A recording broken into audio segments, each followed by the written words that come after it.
Welcome to the boosting session. In this part of the session, we will see how to go about building a ADA Boost model in R. As usual, my first step will be setting the working directory. I set my working directory and I'll import the data files devsample.csv, holdoutsample.csv. These are the two files which we have been using for various machine learning techniques like logistic regression, classification tree, random forest, and so forth. So the same data set I'm going to use to build the model. I read the data set, the second data set. Quickly, let me see the data. The data is basically of a personal loan cross-sell campaign where a bank has executed a campaign targeting certain customers with a personal loan offer. The customers who have responded to the offer are marked as 1 and those who have not responded to the offer are marked as 0. We have certain demographics and behavioral characteristics of these customers. Age, gender is like demographics, occupation is demographics, balance, number of credit transactions, score, holding period are behavioral characteristics. So we have to build a model by which we can be able to predict which customer is more likely to take a personal loan offer and which customer is less likely to take the offer. With that context, let us just quickly see the number of records in our two datasets. One of the dataset has got 14,000 observation, that is the development sample, and the other has got 6,000 observation. Structure, if you want to see, you can run str syntax and it will quickly give you a structure of the dataset and which column is what of which data type. So here you can see customer ID I have made as characters, target is integers, age is integer, and so forth.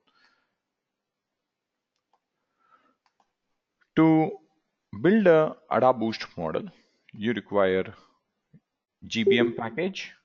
You can install the GBM package by running this line of the syntax install.packages. If I uncomment it and run it, it is going to install the package.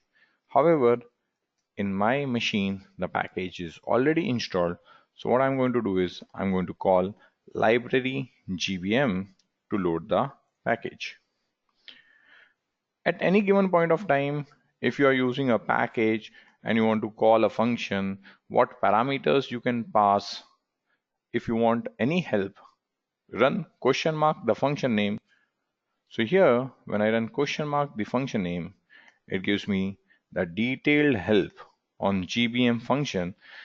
So here you can see GBM is generalized boosted regression modeling. The usage, how to go about calling is given here.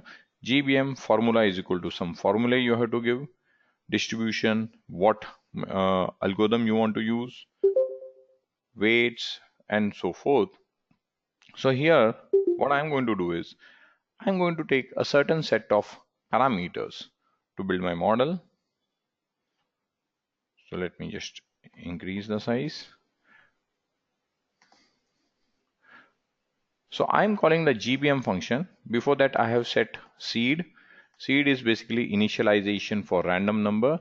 In case you are executing the code at your end and I execute the code at in my machine, for our outputs to match, we should set the seed. In case you don't set the same seed, due to random initialization, there may be some difference in your output and my output. So from that context, I have set the seed. Okay, so I call the GBM function. First parameter is formula is equal to. So I said target is my target variable, target tilde dot means all variable. Distribution, I'm using ADA Boost, which is the algorithm that I want to use. Data, I'm saying this target and other independent variables will be available in this data set. -1 is to drop my first column. The first column in my dataset is a customer ID, which is not useful from a model development perspective. It cannot act as an independent variable, so I drop that. Number of trees, as you know, when you build a boosting model, you have to specify how many trees you expect in the background.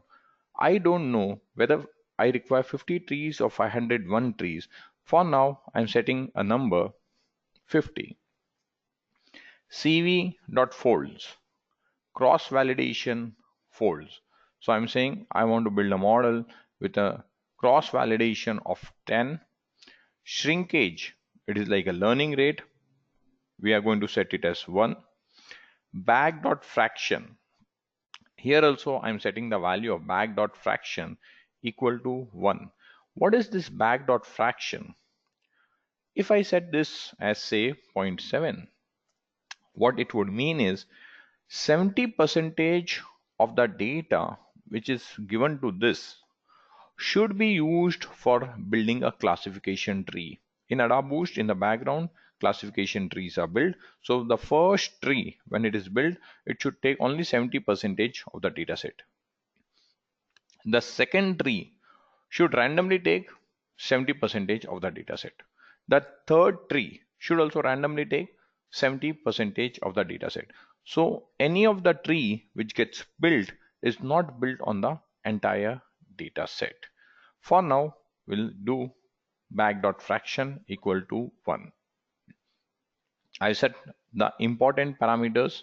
Having said, I'll call the GBM function. It is going to take some time, not much, because there are only 50 trees to be built. Okay, the model is built. Once the model is built, you want to quickly have a summary of the model. To get a summary, you can just say print the model name. So I get the summary. Summary, this part of the syntax is what we called a gradient boosted model with AdaBoost loss function. How many iterations were performed? 50. It's saying the best cross validation iteration was 22. What this parameter is saying that you could have built the model with only 22 iteration. That is the best cross validation iteration. And how many predictor variables are there? There were 8 predictor variables, of which 7 had non-zero influence, which means out of 8 independent variables, there is one independent variable which has got 0 influence. That is, that independent variable has not been used. Rest 7 variables have come in the model. So this is a summary of the model. So I want to know what is the best iteration. So I use this and capture in best.iter. It says 22, which we already saw, and the graph is plotted here. So here you can see in the graph, up till a certain stage, there is a error reduction. AdaBoost, this is basically some error reduction, and after that there is a plateauing. So this is the cutoff point. In a cross-validated data, this green one is showing that after that there is no reduction. So this is the cutoff point, is what the graph is trying to show, and we directly got that output using this best iter parameter.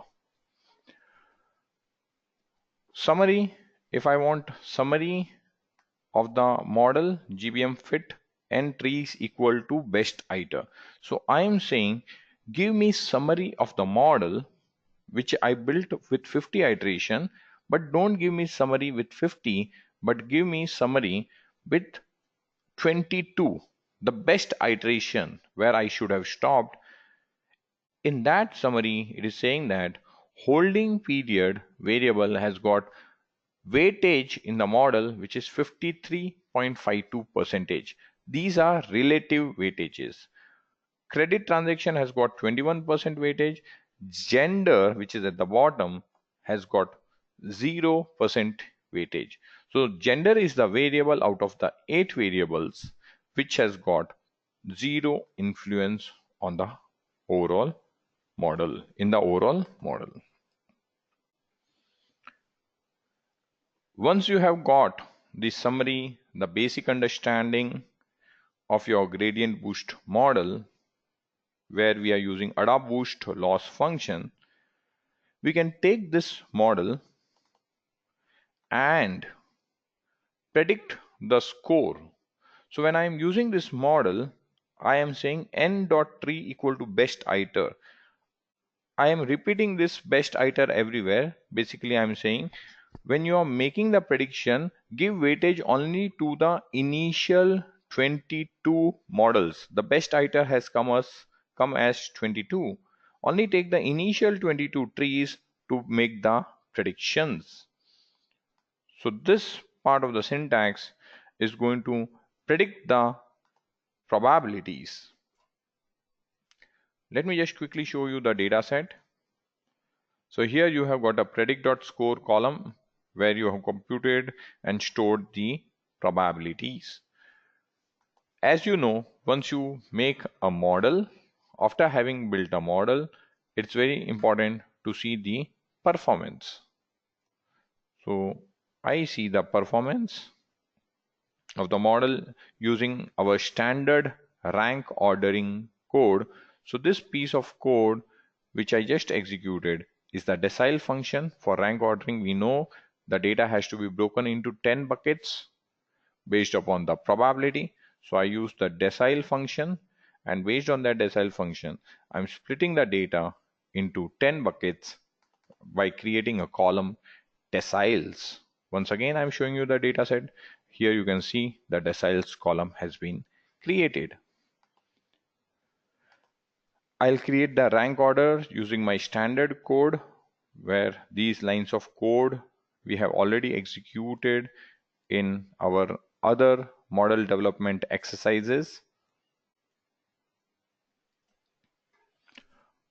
So when I see the rank ordering, the most important that you have to see is the response rate.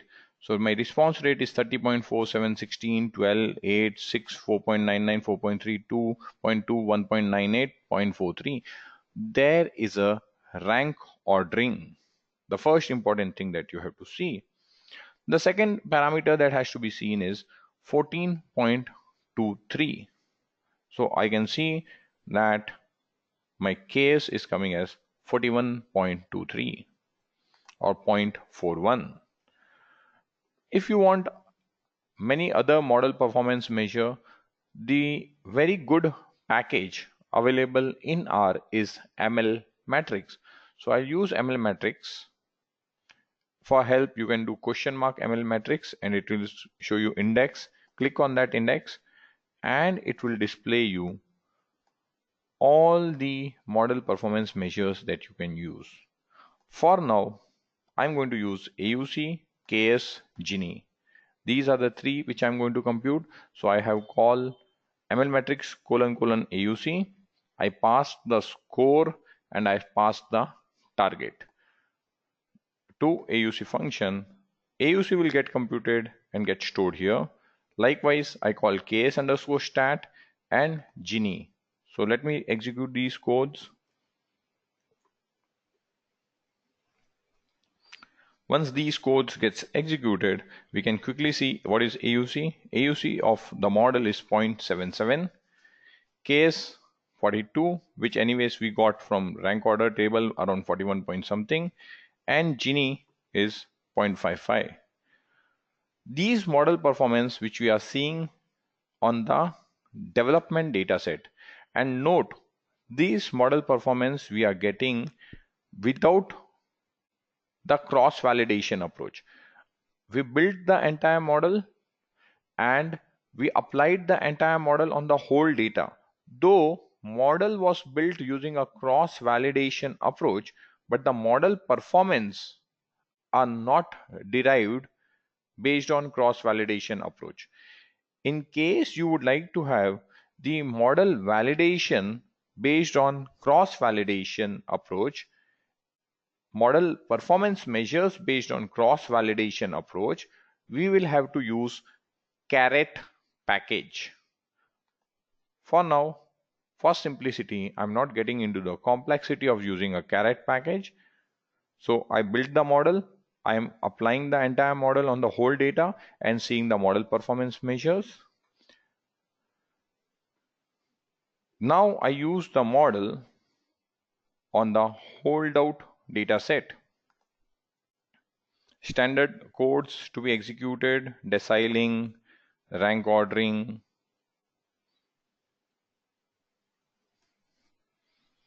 So when I see the rank order on holdout, I can see 25.5, 15.07, 12.54, 8.19, 6.83, 5.49, 2.62, 3.93, 1.66, 1.17. More or less, the rank ordering was holding with a minor crack at this point. It's okay. KS is coming as 37.11 as against 42. So there is a dip in KS. Anyways, the KS that we got was from the entire data set without cross validation. So that estimate is expected to be on the higher side. But yes, when you are building a model, what you expect is development performance should be shown and exhibited very close match on the holdout data set also.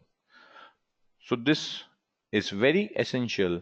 Whenever you get model performance measure on the development set, you should be getting the estimate based on a cross validation approach. Okay, moving forward, I can use ML matrix on the holdout data set also and get AUC, KS, Gini. So this is a very simple approach how to go about building a AdaBoost model using GBM package. Now the most important question is, how do I decide the parameters that I have to set? In this part of the video, I'm now going to explain how to build the AdaBoost with tuning parameters. To begin with, I'm going to re-import the development and the holdout dataset. The reason for re-importing is I have added certain columns like predict.score deciles in my original dataset. So let us run this syntax once again and import the dev and the holdout sample. You know, when you are using machine learning techniques like neural networks, random forest, gradient boosting, the approach to build these models are by creating a hyper grid. If you are using Python, in that case you have to use grid search cross validation or random search cross validation.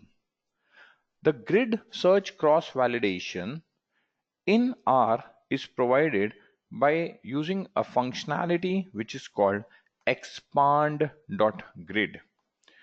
In this part, I'm not going to create the best of the model, gradient boosting model for our given data set.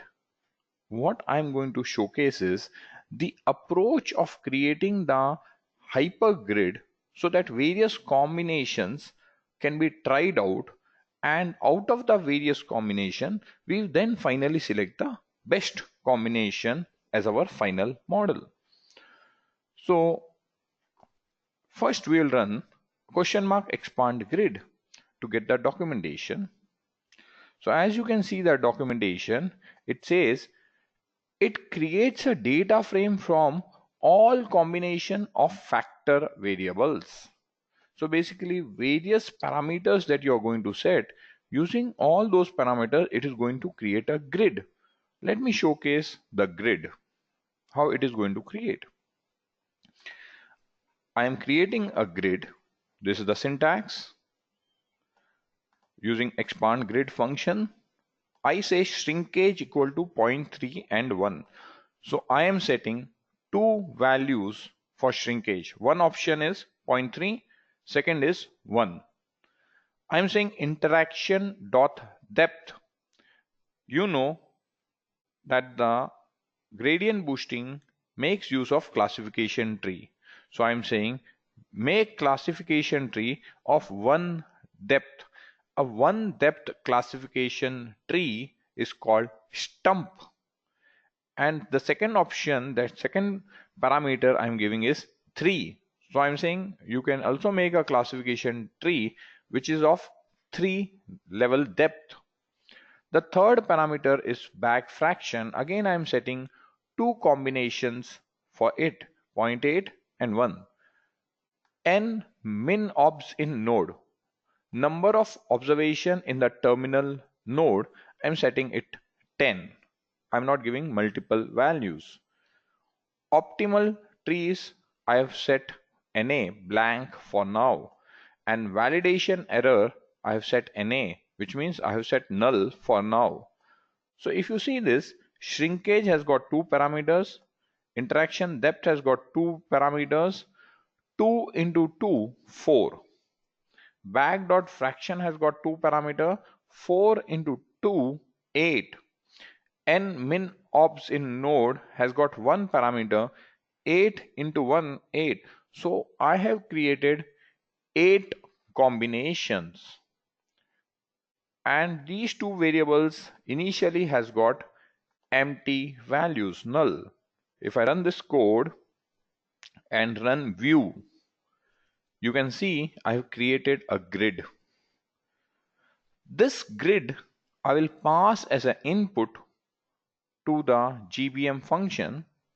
Let me show the syntax. This is my GBM function where you can see I'm saying interaction dot depth. The value for interaction depth has to come from hypergrid interaction depth. Similarly, for shrinkage, the value has to come from hypergrid. N min obs in node, the value has to come from hypergrid. And you can note this for loop. For I in 1 colon n row, which means it is going to do an iteration. In the first iteration, it is going to take the values 0.3, 1, 0.8, 10. Optimal trees and valid error is null. So the 4 parameter values it is going to take and set the values for these 4 parameters here. It is going to build a model. This model will get built, and based on the model, it is going to capture the best iteration. It is going to capture the optimal trees, and it is going to capture what is the error, validation error, basically the classification accuracy, 1 minus classification accuracy for the validation set. It is going to capture that, and these values will get stored in optimal trees and valid error. So after the execution of first iteration, the optimal trees column and valid error column values will get populated. Then in the second iteration, it is going to take the value as 1, 1.8, 10, and at end of the second iteration, the values of optimal tree and valid error will get populated. So when we run this loop, it is going to run 8 times. Because it is going to run a number of times, that's the reason I have set very few parameters. Ideally, when you are tuning these kind of models, you should set many such combinations. You should try something like this: 0.3, 0.7, 0.1, interaction depth of say 1, 2, 3, 4, min fraction as 0.8, 0.9 something, and any other parameters that you would choose to make changes. But for now, I'll undo the changes. So these are the settings that I have done. I'll set the seed, take a start time, run the loop. I'll get the end time, compute the difference in end time and start time, and just display what is the total processing time taken. So this is the entire syntax in one go I'm going to execute from set t seed till proc time. Control Enter. The code has begin execution. It is going to take some time for the code to get executed.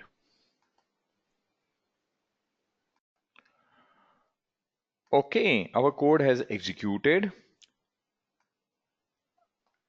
The people watching the video, I had paused my video for some time from recording. It took some 2 minutes for this entire code to get executed.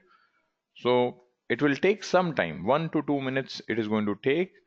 Having executed the code, I'll now display the hypergrid. So instead of running head, I would run view, and this is my hypergrid. You can now see for each iteration it is giving you the validation error. The best model is the one where your validation error would be minimum. So in this case, the minimum validation error is for the 7th iteration, 0.4752. So I should choose shrinkage as 0.3, interaction depth as 3, back fraction as 1, and min obs in node as 10, and optimal number of trees as 28. That is the best combination. In this case, because there were only 8 iteration, in case there are thousands of iteration, to find out which combination gives you the best model, you can run this line of code. So here when I execute it, it will give me operation iteration run, which gives me best outcome. So in this case it is 7. I am going to select the row 7 parameters and display. So it is saying shrinkage should be set as 0.3, interaction depth as 3, fraction as 1, and min obs in node as 10, and so forth. With these parameters, I am now going to rebuild my model with a cross validation. This is the syntax to build your final model by selecting the best iteration parameter.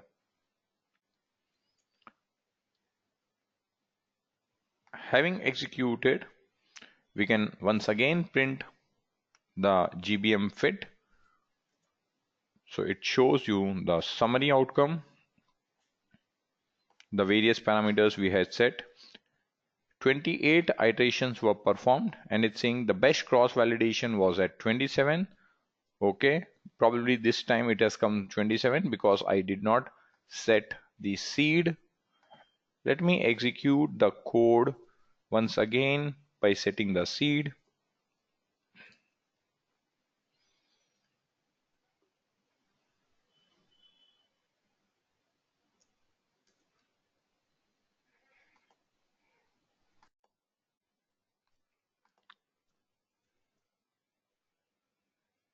Okay, once again it is saying the best test iteration was 27.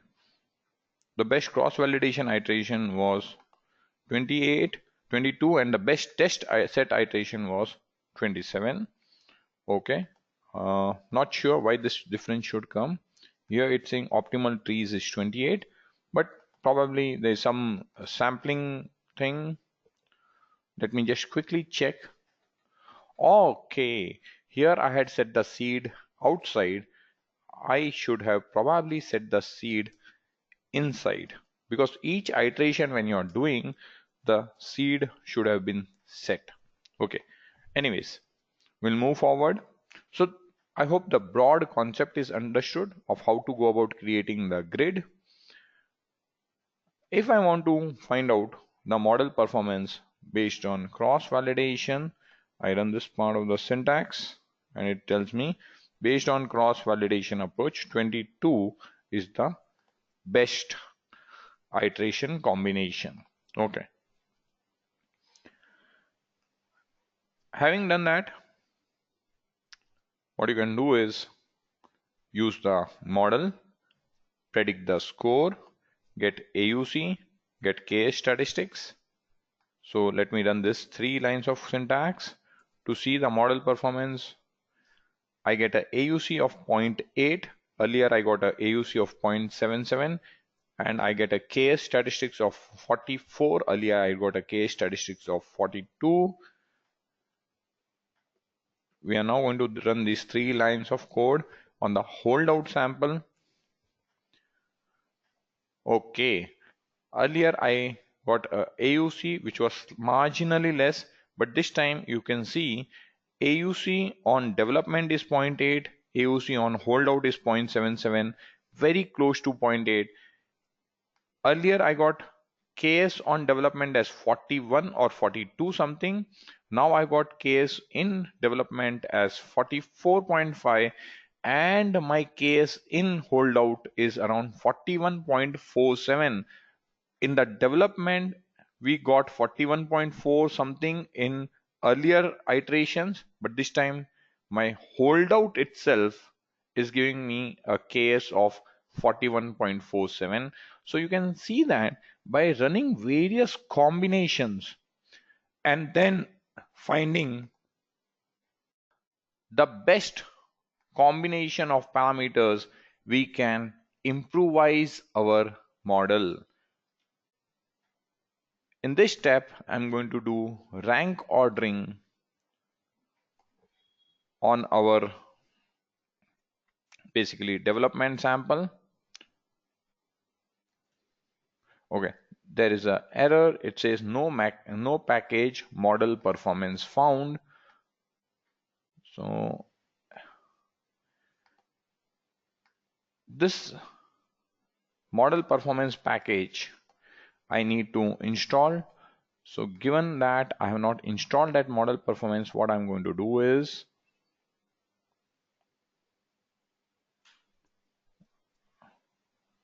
I'm going to copy paste the syntax from here.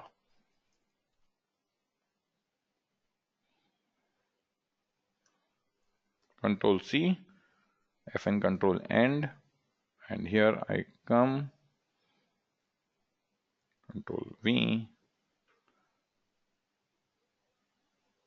I'll do the rank ordering on development sample.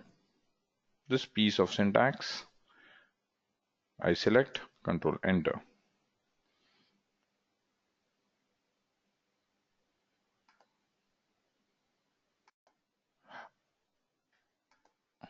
Those watching the video online may find that there is some cut in the video.